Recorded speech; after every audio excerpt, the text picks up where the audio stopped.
안녕하십니까, 문틀란TV입니다. 4.7 보궐선거에서 대참패한 민주당이 선거 참패 원인 분석과 대책을 두고 내홍에 빠졌습니다. 당의 지도부를 차지하던 세력들은 총사퇴하자는 세력과 우리가 왜 총사퇴하느냐고 주장하는 세력이 맞서다가 비판 여론에 밀려 총사퇴했습니다. 하지만 이들이 사퇴하면서 내놓은 입장엔 4.7 보궐선거에서 대참패한 데 대한 책임을 진다는 내용 외에 그들이 무엇을 잘못했는지에 대한 처절하고 구체적인 반성의 목소리는 담겨 있지 않았습니다. 민주당 정권의 자정질환에 불을 댕긴 듯한 모습을 연출하고 있는 민주당 초선 의원 50여 명이 정권의 수뇌부를 향해 집단적으로 제기한 목소리도 마찬가지입니다.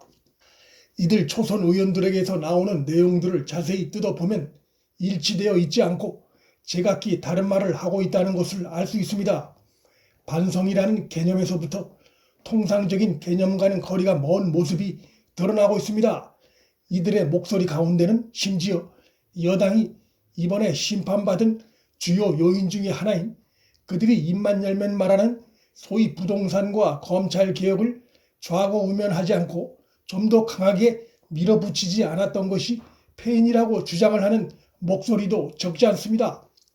얼핏 들으면 청와대와 지도부에 반발하는 듯이 보이지만 그 속 내용을 구체적으로 뜯어보면 당 지도부가 잘못했다거나 혹은 당은 잘못이 없는데 언론이 보도를 제대로 하지 않았다, 또 자신들에게 표를 주지 않은 국민을 향한 설득이 부족했다, 그런가 하면 조국 문제를 지나치게 프레임화한 세력의 문제다 등등 원인 분석이 제각각입니다.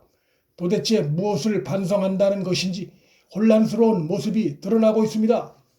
더불어민주당 초선인 김영민 같은 자는 불공정한 언론과 부패한 검찰 때문에 선거에서 패했다고 반성이라고는 찾아볼 수 없는 황당한 주장을 했습니다. 국민들이 보는 현 정권의 문제점과는 너무나 동떨어져 있는 인식입니다. 이들의 이러한 오합지졸의 양상을 보고 있노라면 제2탄도리 세력을 떠올리지 않을 수 없습니다. 노무현 탄핵 후폭풍으로 총선에서 108명의 초선 의원들 일명 탄도리 정치 세력이 등장해 결국은 열린 우리당을 4번 오열시켜 망하게 만드는 데 일조했듯이 박근혜 전 대통령 탄핵 이후 그 바람을 타고 첫 총선에서 대거 등장한 더불어민주당의 81명의 초선 의원들의 모습에서 제2탄도리 세력의 모습이 연상됩니다. 대표적으로 검찰개혁과 부동산개혁 문제만 봐도 집권 세력의 지도부부터 초선 의원들에 이르기까지 주장이 다 다르게 나오고 있습니다. 다수의 국민들은 정권이 주장하고 있는 검수완박 등 검찰개혁이 검찰개혁의 탈을 쓴 정치보복이란 비판을 하고 있음이 각종 여론조사로도 확인되고 있음에도 자기들의 방향은 옳은데 추미애와 윤석열 전 총장 간의 갈등이 지나치게 부각된 것이 문제였다며 본질적인 문제를 축소시켜 보는가 하면 심지어 조국의 검찰개혁도 방향은 옳았다는 주장을 하는 목소리가 여전히 적지 않게 나오고 있습니다. 더불어민주당 초선 의원들 가운데는 조국의 자녀 입시 비리 문제 관련해 모든 학부모가 관행적으로 해온 행위를 지나치게 부풀렸다며 감싼 자가 있는가 하면 추미애 사태에 대해선 추미애 사태 요구는 독립운동이 시끄럽다고 친일하자는 꼴이라며 느닷없이 추미애 행위를 독립운동의 사퇴 요구를 친일에 비유한 자가 있었고 박 전 시장 성추행 문제에 관해선 형법상 사자 명예훼손에 해당할 수 있다며 앞장서 감싸기 한 자들이 포함되어 있습니다.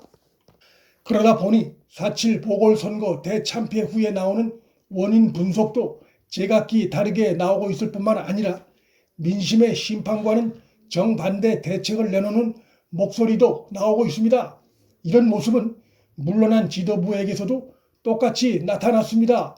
선거 참패 원인을 언론 탓으로 돌리고 언론의 왜곡 보도가 민주주의의 위협 요소이며 내년 대선에도 위협 요소라면서 180석을 이용해 언론과 포털 규제법을 만들어야 한다는 목소리까지 나왔습니다.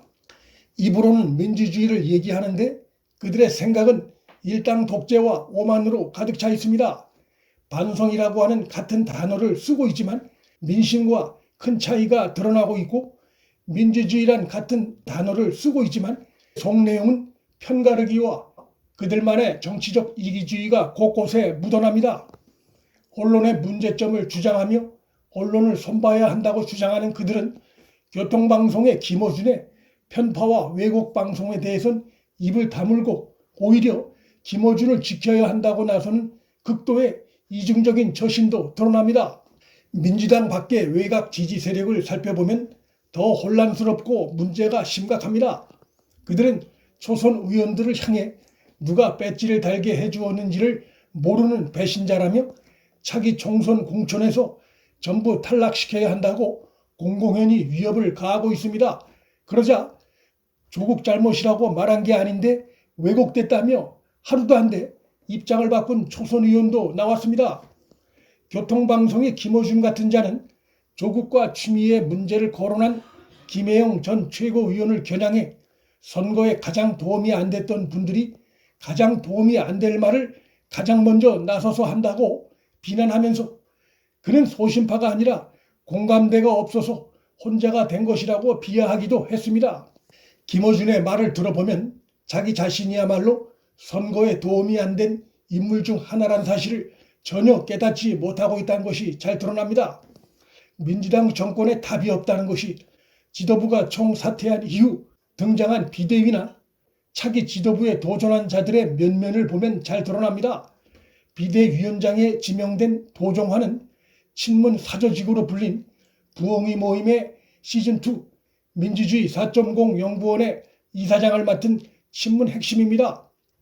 민주당 대참패의 핵심 원인이 문재인의 무능과 불공정, 법치 파기에 있음에도 여전히 당 수습을 친문 핵심에 기대는 그들의 한계를 드러낸 것입니다.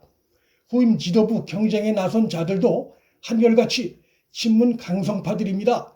원내대표 도전에 나선 윤호중은 선거운동 기간 중에 오세훈 후보를 겨냥해 쓰레기라고 막말을 해 선거판을 혼탁하게 만든 장본인입니다. 당대표에 도전하는 홍영표 역시 강성 친문 핵심 정치인입니다. 선거 참패 후에 민주당이 보이고 있는 모습은 당이 국민으로부터 심판받았다는 기류가 아니라 우리가 왜 졌지? 이해가 안 되는데 원인은 찾아보자는 오만함이 여전히 묻어납니다.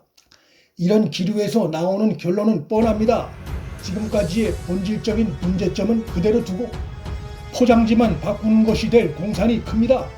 그 결과는 노무현 정부의 탄도리 세력이 대참패했듯이 차기 대선에서 더 큰 참패로 이어질 것입니다. 문틀란TV 여기서 마칩니다. 구독과 좋아요, 알림 설정은 방송 제작에 큰 힘이 됩니다. 시청해 주셔서 감사합니다.